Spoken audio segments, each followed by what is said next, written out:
Hello, my friends. I am so glad you are here today. Take a slow breath, find a comfortable place, and let this story begin. Imagine a young girl, about 20 years old. She is sitting in a cold, dark room inside a castle. The walls are made of thick stone. The door is locked. The only sound is the river flowing outside. The only light comes from a small window high above her. Armed soldiers stand guard outside. She does not know if she will live or die. She does not know if tomorrow she will leave this place alive or lose everything. This girl has no army. She has no money. She has no friends in power.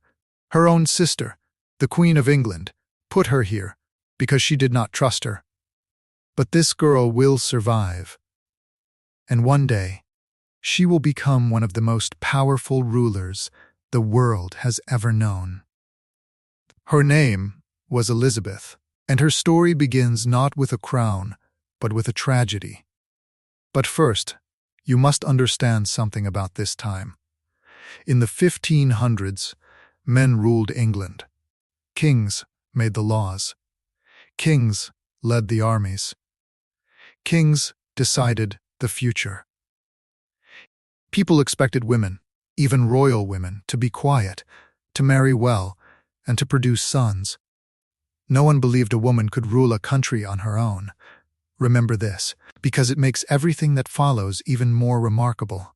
The year was 1533. In a great royal palace near London, a baby girl was born. Her father was King Henry VIII, one of the most famous kings in English history. Her mother was Anne Boleyn, the king's second wife. Henry wanted a son. He wanted a boy who could become king after him.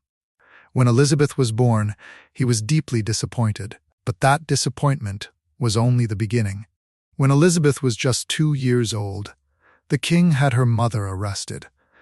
He accused Anne Boleyn of terrible crimes. Many people today believe the accusations were false, but it did not matter. They put Anne on trial. They found her guilty, and they killed her. Her head was cut off with a sword. Elizabeth was 2 years old. She would never remember her mother's face. After Anne's death, the king declared that Elizabeth was illegitimate. Illegitimate means she was no longer recognized as the king's true daughter. He removed her from the line of succession. Succession means the order in which people have the right to become king or queen. In one moment, Elizabeth went from being a princess to being almost nobody. But this little girl, alone and forgotten, had something inside her that nobody could take away. Elizabeth grew up in quiet country houses, far from the royal court. She had good teachers, and she was a brilliant student. She learned Latin, Greek, French, Italian, and even some Spanish. She loved books. She loved music. She loved learning. But she also learned something else. Something more important than any language. She learned to be careful. England was a dangerous place in those years. Her father, King Henry, had 6 wives during his lifetime. He killed 2 of them. The country was divided between Catholics and Protestants. These were 2 groups of Christians who disagreed deeply about religion. Leaders killed people for believing the wrong thing. Elizabeth's older sister was Mary. Mary was Catholic. When Mary became queen in 1553, she ruled with a strong and fearful hand. She believed that all Protestants were enemies of God. She ordered nearly 300 people to be burned for their beliefs. The people of England lived in fear. They gave her a dark name. They called her Bloody Mary. And Elizabeth, who was Protestant, had to be very careful. One wrong word, one wrong letter, one wrong friend, any of these could have been the end of her. Mary did not trust Elizabeth. She believed her younger sister was plotting against her. Plotting means secretly making plans to do something harmful. In 1554, Mary ordered her soldiers to take Elizabeth to the Tower of London. The Tower was a royal prison. Many people who entered the Tower never came out alive. The Tower of London was a terrifying place. Its walls were thick and cold. The river flowed dark and silent beside it. Her own mother died inside those walls. Elizabeth knew this.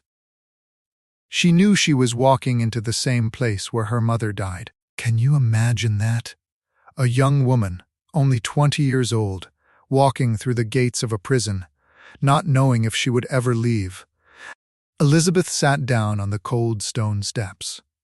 According to the old story, she said, "Here sits the most unhappy prisoner in the Tower." She stayed in the Tower for 2 months. Then they moved her to a house in the countryside. They kept her under watch for nearly a year. She was not free. But she was alive. And she waited. But life, as many people in history have learned, can change in a single day. In November 1558, Queen Mary died. She had no children. And by the laws of England, the crown passed to the next person in line. Elizabeth. She was 25 years old. According to the old story, she was standing under an oak tree. The place was called Hatfield House, north of London. A group of men rode up on horses. They knelt before her. They told her that Mary was dead. She was now the Queen of England. Elizabeth looked up at the sky and spoke in Latin. She said, "This is the Lord's doing, and it is wonderful in our eyes." The girl they called illegitimate, the girl they locked in the Tower, the girl who lost her mother at 2 years old. She was now the ruler of England. On January the 15th, 1559, Elizabeth walked through the streets of London to be crowned queen. Thousands of people lined the streets. They cheered and threw flowers. Music played from every corner. Elizabeth smiled and waved. She wanted them to know that she was their queen, not a distant ruler behind stone walls, but a queen who belonged to her people. But being queen was not easy. England was a divided country. Catholics and Protestants did not trust each other. The country had almost no money. The army was weak. And many powerful men in Europe did not believe a woman could rule. Elizabeth had to prove them wrong. And she was clever. She did not rush. She did not make enemies when she did not need to. She listened to her advisors, especially a man named William Cecil, who served her for 40 years. She chose her words carefully. She smiled when she was angry. She waited when others wanted to act. But the decision that surprised everyone the most was not about war or religion. It was about love. From the very first days of her rule, everyone asked the same question. When will the queen marry? In those times, people expected a queen to marry. A king was the real ruler. A queen was simply the mother of future kings. Every advisor, every member of parliament, every foreign prince expected Elizabeth to choose a husband. But Elizabeth refused. She met princes from France, from Spain, from Austria. She danced with them. She wrote letters to them. She allowed them to hope, but she never said yes. People begged her. They warned her. They told her that England needed an heir. An heir is the person who will rule after you. Without an heir, the country could fall into chaos. But Elizabeth had seen what happened to queens who married. Her own mother married a king and lost her life. Her sister Mary married the King of Spain, and he controlled her every decision. Elizabeth did not want to be controlled by anyone. She told her parliament, "I have already joined myself in marriage to a husband, and that husband is the Kingdom of England." End quote. Think about that for a moment. She chose her country over love, over family, over everything. The people began to call her the Virgin Queen, and she wore that name with pride. She kept foreign kings guessing. As long as they believed they might marry the Queen of England, they would not attack her. Her refusal to marry was not weakness. It was a clever plan. But the greatest test of her life was still coming, and it would come from across the sea. In 1588, the most powerful country in Europe was Spain. King Philip II of Spain was angry with Elizabeth. She was Protestant.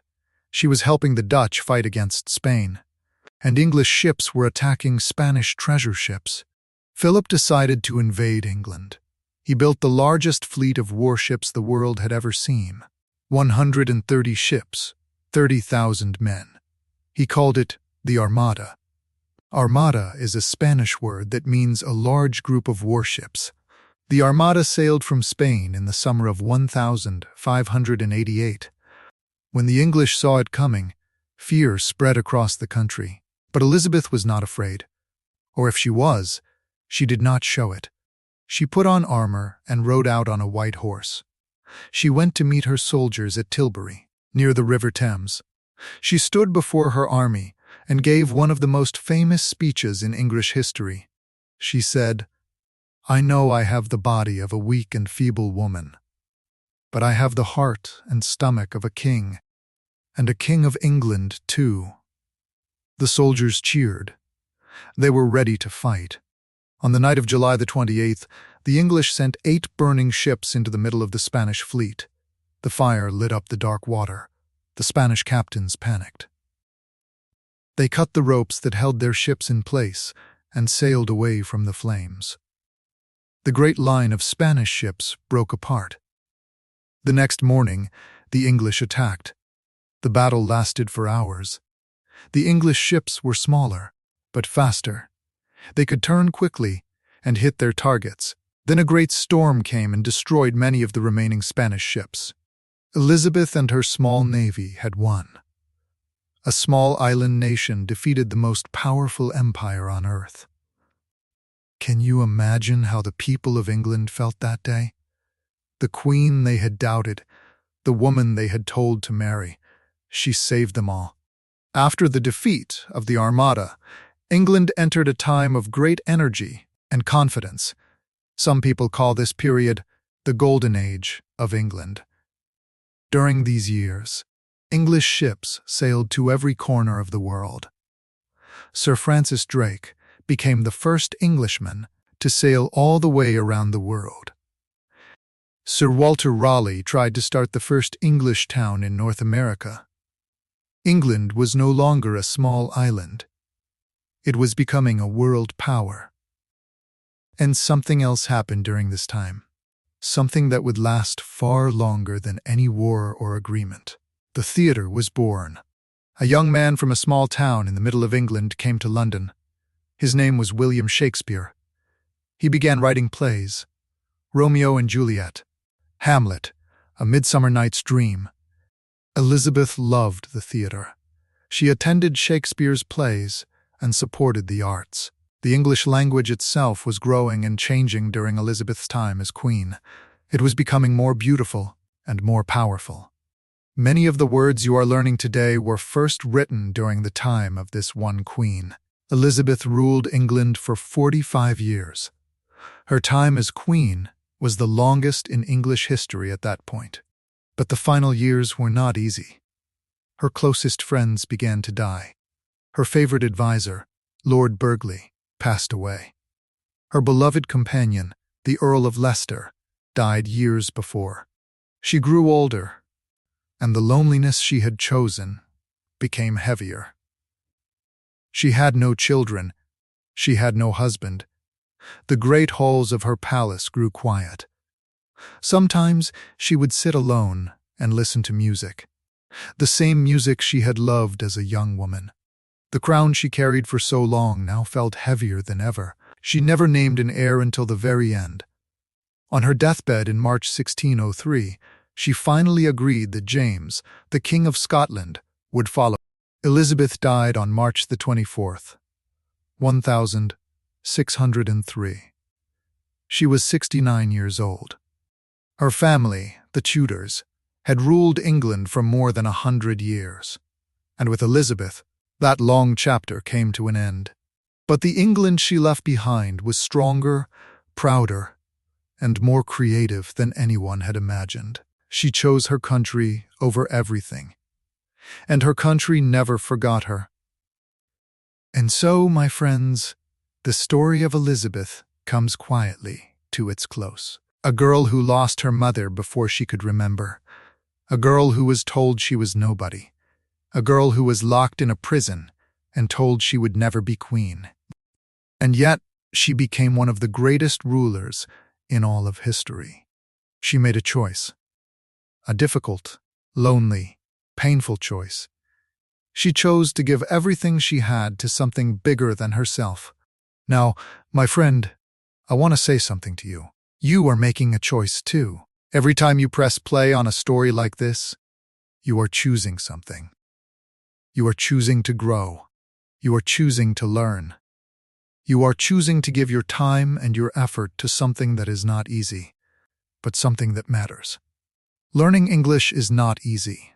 There are days when the words feel heavy, days when you feel like giving up, days when you wonder if it is worth it. Maybe sometimes you feel like the girl in the tower, surrounded by walls of words you do not yet understand, locked inside a challenge that seems too big. But look at Elizabeth. She was told she was not enough. She was told she could not rule. She was told a woman could not lead a country. And she proved every one of them wrong. You are proving something too. Every word you understand, every story you follow from beginning to end, every sentence that becomes a little clearer, that is proof. Proof that you are stronger than you think. Elizabeth chose her country over everything. You are choosing your future. And that is something to be proud of. Keep listening. Keep learning. Keep going. This is Storytime English. If Elizabeth's story moved you today, please leave a comment below. Tell me, what would you choose? Love, or a dream bigger than yourself? I would love to hear your thoughts. There are many more stories waiting right here. Come back soon, my friend. Until next time, take care of yourself and never stop learning.